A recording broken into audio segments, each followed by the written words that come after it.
temas que vamos a comenzar este ciclo de análisis sobre el pensamiento filosófico latinoamericano es el del humanismo en el pensamiento de los pueblos originarios, amerindios, indígenas, bueno, como querramos llamarle, ¿no?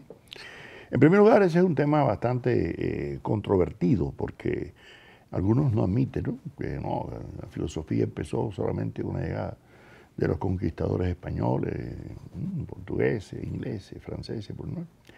Pero lo cierto es que vamos a ver si es realmente es así. Estas ideas fueron elaboradas ya hace unos tantos años y publicadas en varias ediciones de mi libro sobre humanismo en el pensamiento, ¿no?, latinoamericano. La más reciente fueron estos 3 tomos de pensamiento filosófico latinoamericano que publicó la editorial Planeta en coauspicio con la Universidad de Salerno en Italia y la Universidad Católica de Colombia, en estos 3 tomos, ¿no?, el tomo 2, el tomo 3, y ahora aparecen ahí los que pueden encontrar de una forma más amplia, ¿no?, estas ideas. En primer lugar, claro que todo va a depender de lo que se entienda por filosofía, ¿no?, porque ese eurocentrismo que nos ha dominado, que pensar que la filosofía nació en Grecia antes del siglo VII de nuestra era, eso es una cosa muy, muy cuestionada, ¿no? Lo cierto es que nadie duda de que los pueblos originarios, sobre todo los más desarrollados, incas, mayas, aztecas, pero todos en general tuvieron pensamiento religioso, ¿no?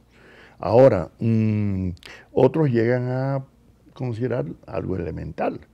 Es indudablemente que tuvieron algunas instituciones políticas, ¿no?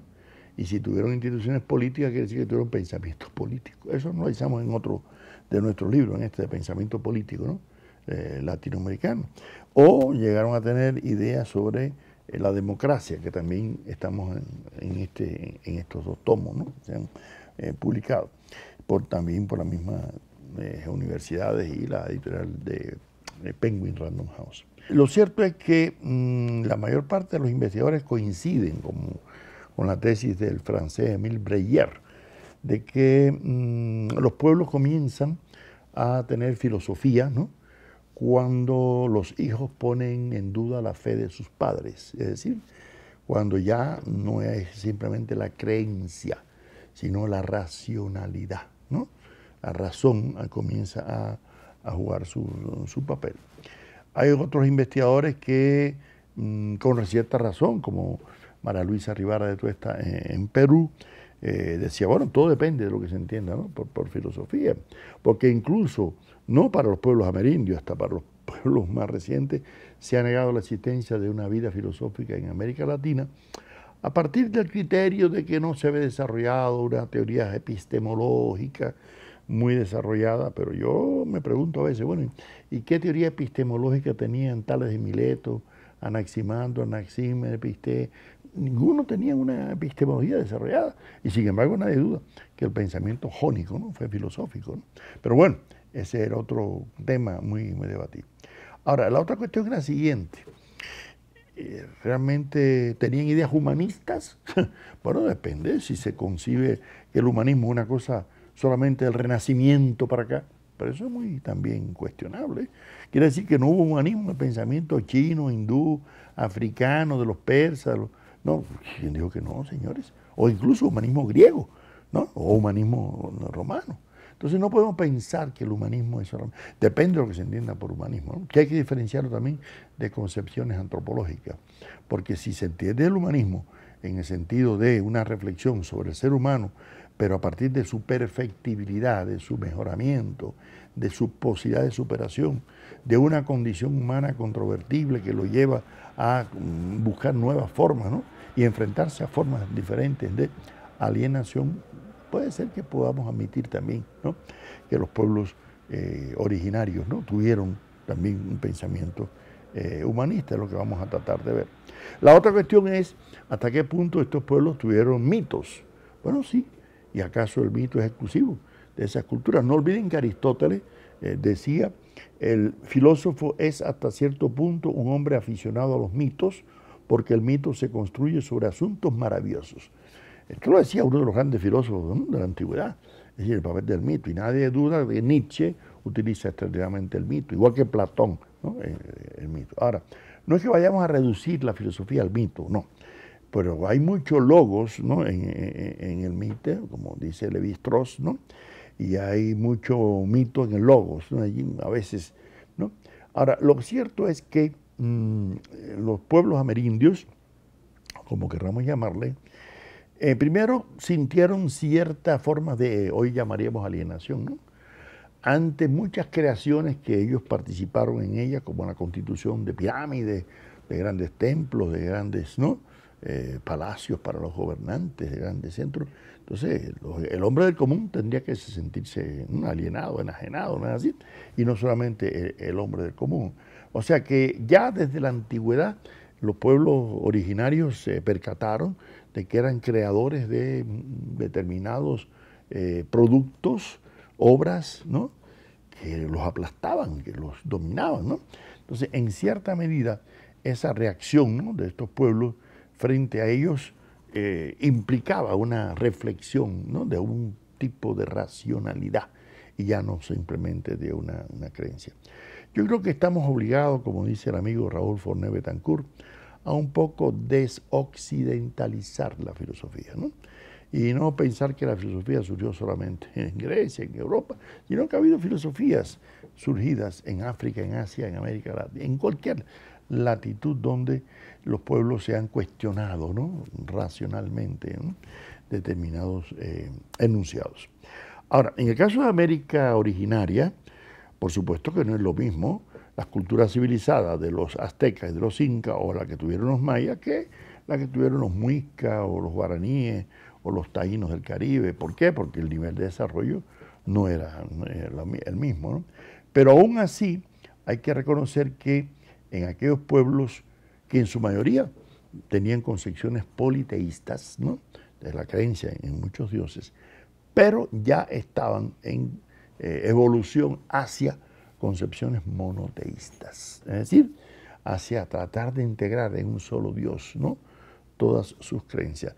Y Federico Engels planteaba que ya eso es un nivel de abstracción, ¿no? del pensamiento superior. Octavio Paz reconoce que ya los aztecas estaban buscando, ¿no? una determinada deidad integradora, un Quetzalcóatl, ¿no? por ejemplo, para unificar, ¿no? creencias dispersas. Ahora, la otra cuestión es que estas sociedades precolombinas tenían una estructura de clases bien diferenciada. Es más, tenían esta esclavitud, pero distinta a la grecolatina, por supuesto. Era un tipo de esclavitud no permanente, era a veces por conflictos bélicos o por deuda, pero ellos los esclavos a veces tenían determinados derechos hasta de tomar decisiones y votar, ¿no? en situaciones de conflicto. Pero no cabe la menor duda de que había especie de campesinos siervos, a lo que Marx llamó modo de producción asiático, ¿no? un poco de una esclavitud generalizada en que es difícil diferenciar que si eran esclavos, eran siervos, ¿no? eran campesinos. ¿no? Ahora, lo que sí no cabe la menor duda es que en aquellos pueblos había un manantial de ricas concepciones, primero antropológica y segundo de la relación del ser humano con la naturaleza, porque algo que los caracterizará va a ser siempre eso, ¿no?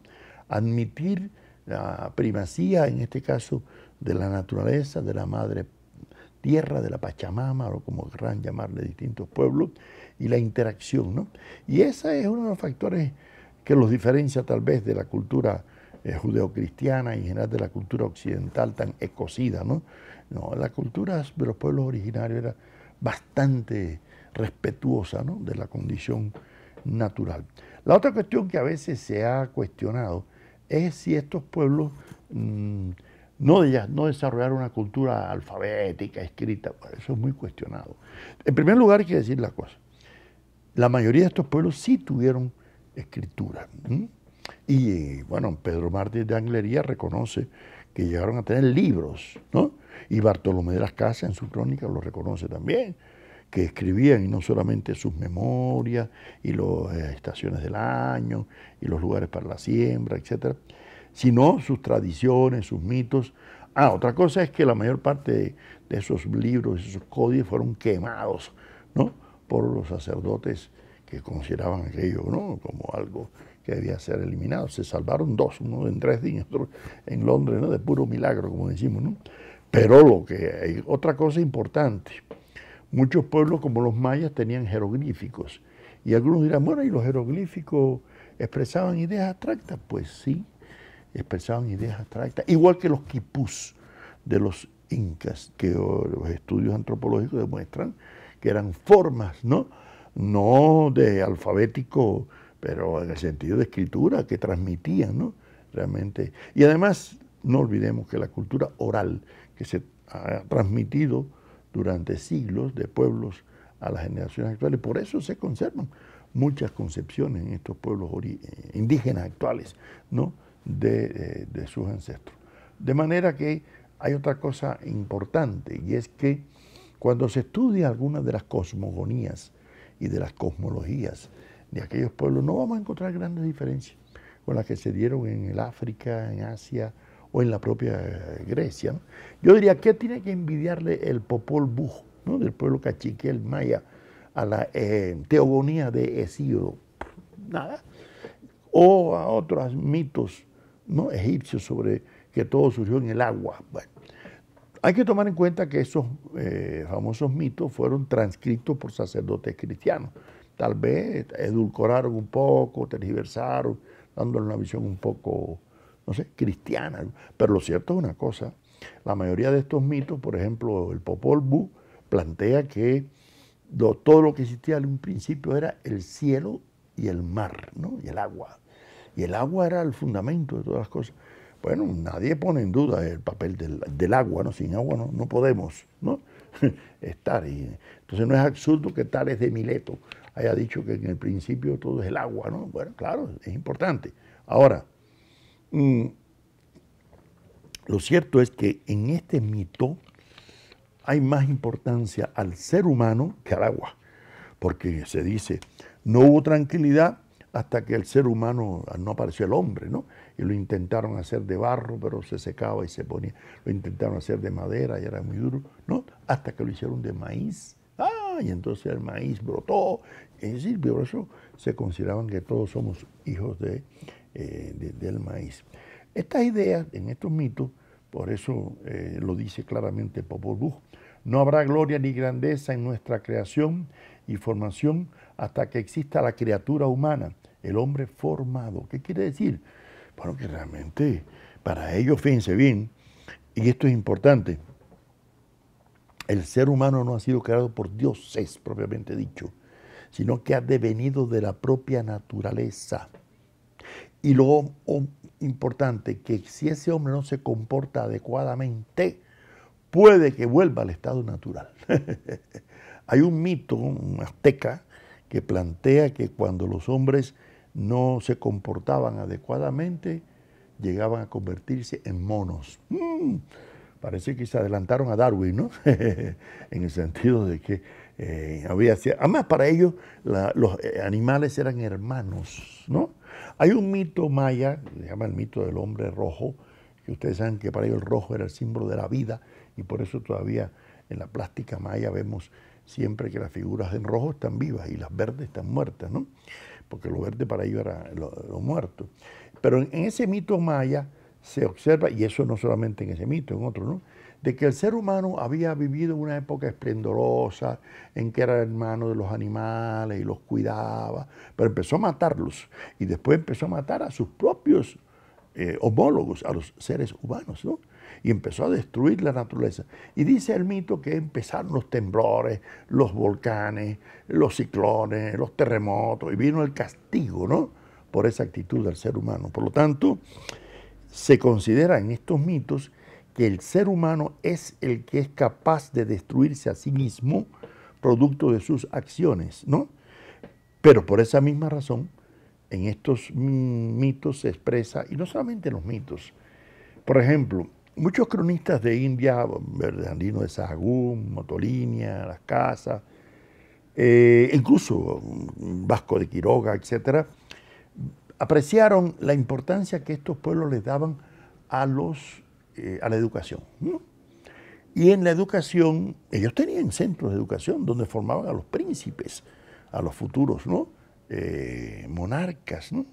Y hay crónicas que recogen qué importancia se le daba a la formación de los príncipes, a la formación educativa, ¿no? Y sobre todo insisten mucho en el autocontrol.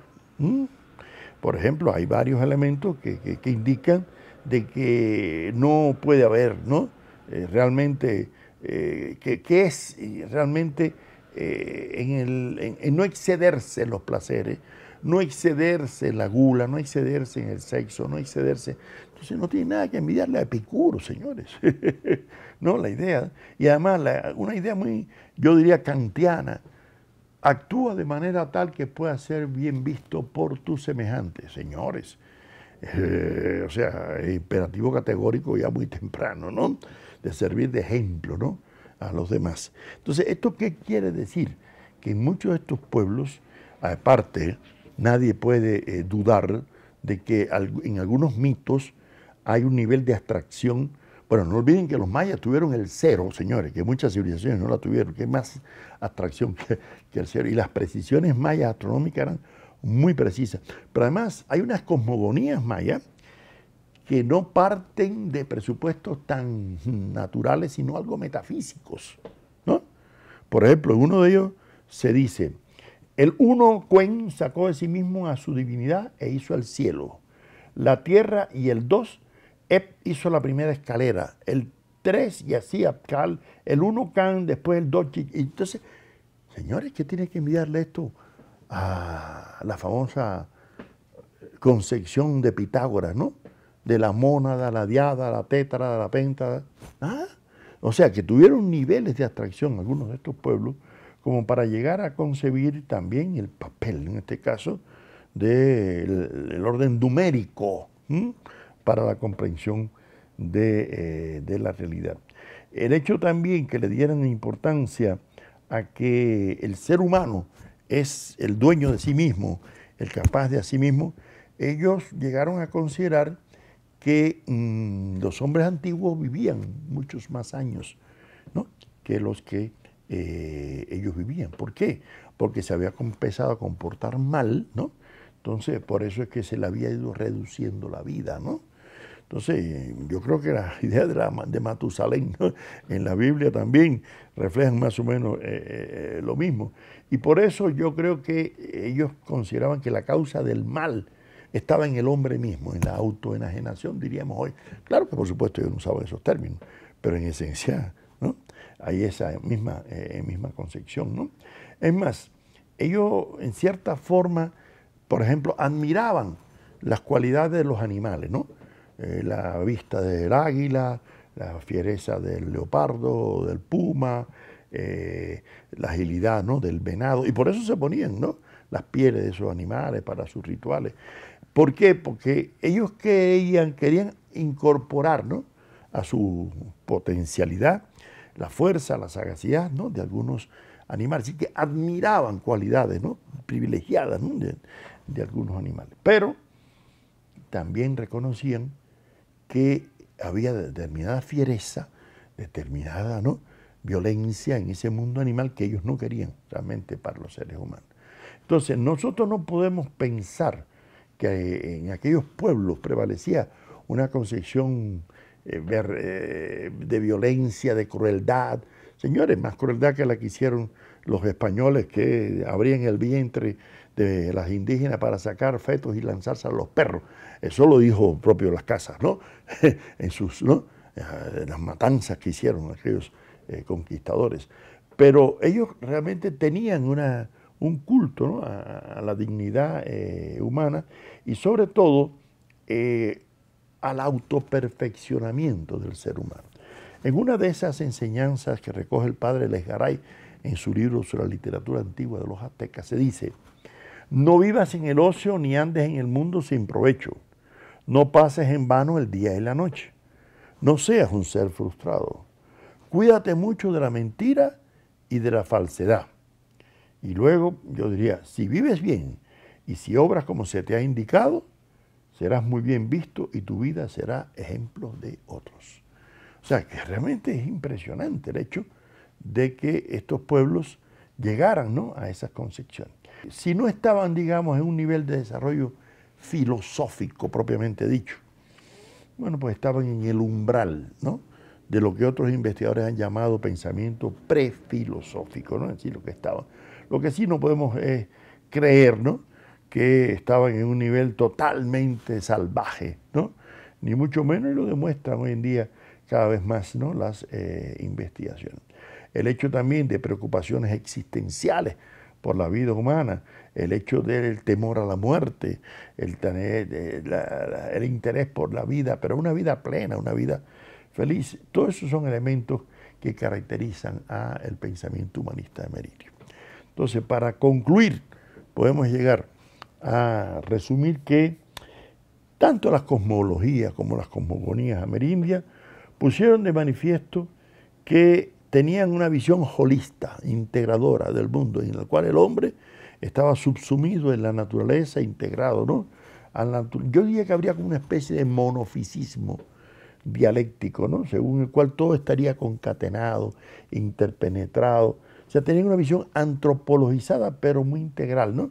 Y las concepciones astrológicas, por eso veían en los astros, igual que los babilonios, igual que los otros egipcios, ¿no?, el movimiento también de sus vidas. Y creo que los mitos de estos pueblos expresaban también la conflictividad antitética entre la luz y la sombra, el bien y el mal, ¿no?, las tinieblas y la felicidad.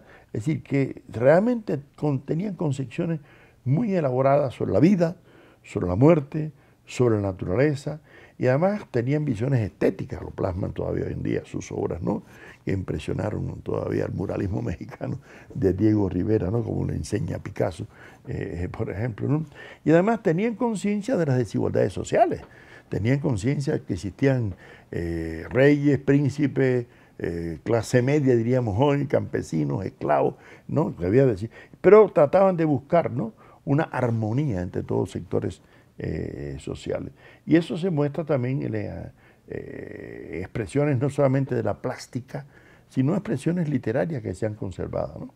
Entonces, por último, yo creo que la cuestión de si existió una filosofía o un pensamiento propiamente racional, ¿no?, entre los pueblos amerindios, podrá ser un asunto de debate, pero no cabe duda que si tenían instituciones educativas, culturales, políticas, jurídicas, aunque no tuvieran un derecho positivo, pero penalidad ética, indudablemente que estos pueblos tenían una concepción humanista, y yo creo que tenemos el deber de reconocerlo, no para hiperbolizarlo, sino para justipreciarlo y destacar que también forman parte de la cultura del pensamiento de los pueblos de lo que Martí llamó nuestra América.